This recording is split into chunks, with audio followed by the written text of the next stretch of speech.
Egypt की valley of the Kings में से जब इजिप्शियन किंग टूटनखामुन का खजाने से भरा टूम डिस्कवर किया गया तो इस खबर ने पूरी दुनिया में हलचल मचा दी थी। 26 फीट पहाड़ के अंदर छुपा हुआ ये टूम 3000 सालों में पहली बार खोला गया था, जिसके अंदर लातादाद खजाने और किंग टूटनखामुन की ममी भी मौजूद थी।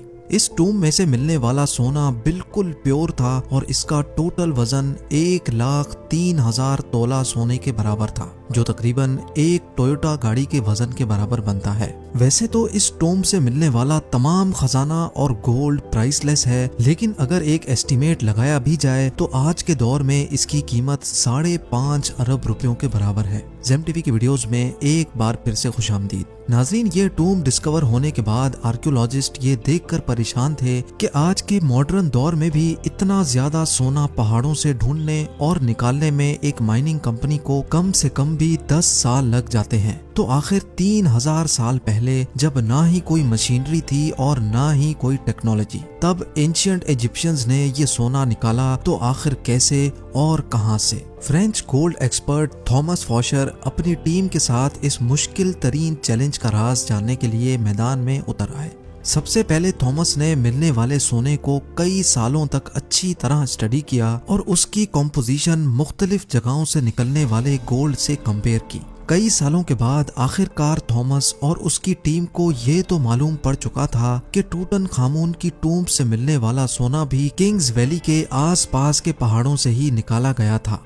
अब चैलेंज था वो पहाड़ ढूंढने का जहां से एंशिएंट माइनर्स इतना ज्यादा सोना निकालते थे। लेकिन ये टास्क कोई हल्का फुल्का टास्क नहीं था। किंग्स वैली के गिर्द हजारों पहाड़ मौजूद हैं और ये जानना कि सोना कौन से पहाड़ से निकाला जाता था, ये वाकई एक इंतहाई मुश्किल तरीन काम था। फ्रेंच गोल्ड एक्सपर्ट थॉमस फॉशर अपने एक आर्कियोलॉजिस्ट दोस्त के साथ मिलकर किंग्स वैली से 80 किलोमीटर दूर एक सहरा में पहुंच गया, क्योंकि इस डेजर्ट में कई ऐसे पत्थर मौजूद हैं जिनके अंदर सोने के जर्रात छुपे हैं। इसी वजह से उनका मानना था कि अगर टूटनखामुन की टूम से मिलने वाला सोना भी इसी डेजर्ट से निकाला गया था तो यहाँ माइनिंग ऑपरेशन के कोई न कोई निशानात जरूर मिलेंगे। ये सहरा 1,36,000 स्क्वायर किलोमीटर तक फैला हुआ है, जहाँ गर्मी और पानी की शॉर्टेज की वजह से जिंदगी ना होने के बराबर है। थॉमस का मानना था कि इतना ज्यादा सोना अगर इसी सहरा के किसी पहाड़ से निकाला गया होगा तो जाहिर है उसमें काफी ज्यादा मैन पावर भी लगी होगी।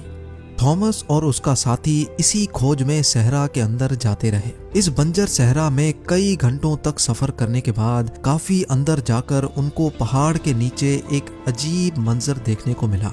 करीब जाकर मालूम पड़ा कि ये एक कदीम जमाने का कुआं था जो पूरी तरह से खुश्क पड़ा हुआ था। ये बात तो जाहिर थी कि ये कुआं किसी दौर में यहाँ से गुजरने वाले काफिलों को पानी फराहम करता था, लेकिन हैरत अंगेज तौर पे यहाँ कुछ और भी था जो इस कुएं से भी ज्यादा इम्पोर्टेंट था।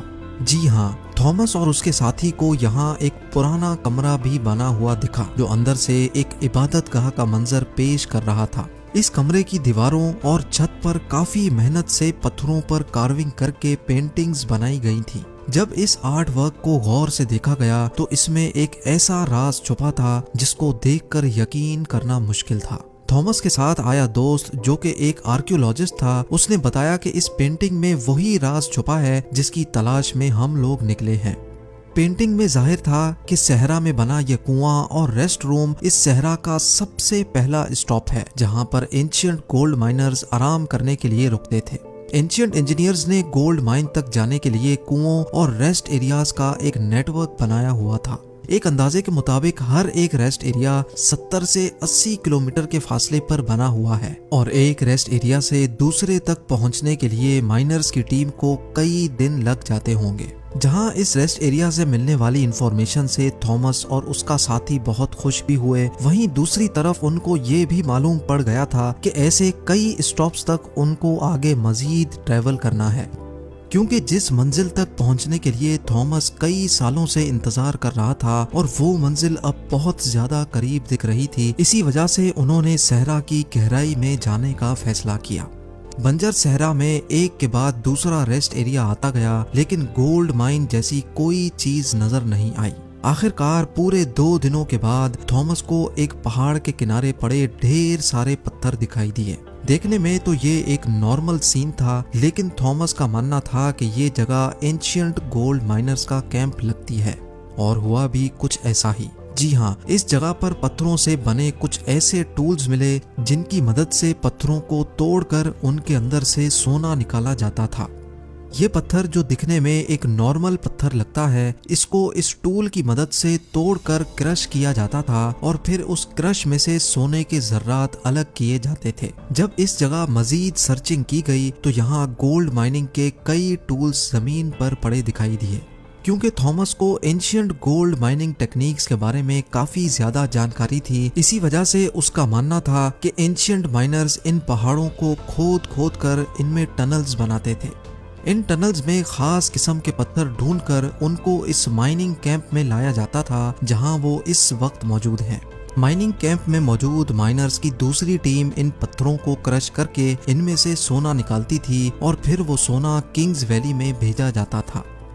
थॉमस को एक एंशिएंट गोल्ड माइनिंग कैंप तो मिल चुका था, लेकिन अफसोस इस बात का था कि जिन टनल्स की वो बात कर रहा था, ऐसा एक भी टनल उसको दिखाई नहीं दिया। शायद हजारों साल पहले खोदे गए टनल्स कमजोर थे और अर्थक्वेक्स की वजह से कोलैप्स हो चुके थे। एक्सपर्ट्स का मानना है कि गोल्ड माइनिंग का ये तरीका बहुत ही ज्यादा मुश्किल है। अगर उस दौर में 100 लोग एक हफ्ते तक गोल्ड माइनिंग का काम करते होंगे तो उसमें से वो सिर्फ 1 स्पून गोल्ड का इकट्ठा कर सकते होंगे। यानी ये कहना बिल्कुल भी गलत नहीं होगा कि टूटनखामुन की टूम से मिलने वाला गोल्ड माइन करने में हजारों एंशिएंट माइनर्स एक ही वक्त में काम करते थे, लेकिन फिर भी उनको ये टास्क कंप्लीट करने में कई साल लगे होंगे। माइन किया गया सोना छोटे छोटे जर्रात की फॉर्म में किंग्स वैली में भेजा जाता था, जहां पर एक अलग टीम उनको मुख्तलिफ शेप्स में डालती थी, जिसमें टूटनखामुन का death mask, coffin, statues, jewellery, chairs और गोल्ड चैरियट भी शामिल था। 1922 में जब हॉवर्ड कार्टर ने ये टूम डिस्कवर किया था, तब उसमें 5000 मुख्तलिफ किस्म की चीजें मौजूद थीं। इन तमाम चीजों का कैटलॉग बनाने में ही ब्रिटिश आर्कियोलॉजिस्ट को पूरे 10 साल लग गए थे। उम्मीद है ज़ेम टीवी की ये वीडियो भी आप लोग भरपूर लाइक और शेयर करेंगे। आप लोगों के प्यार भरे कमेंट्स का बेहद शुक्रिया। मिलते हैं अगली शानदार वीडियो में।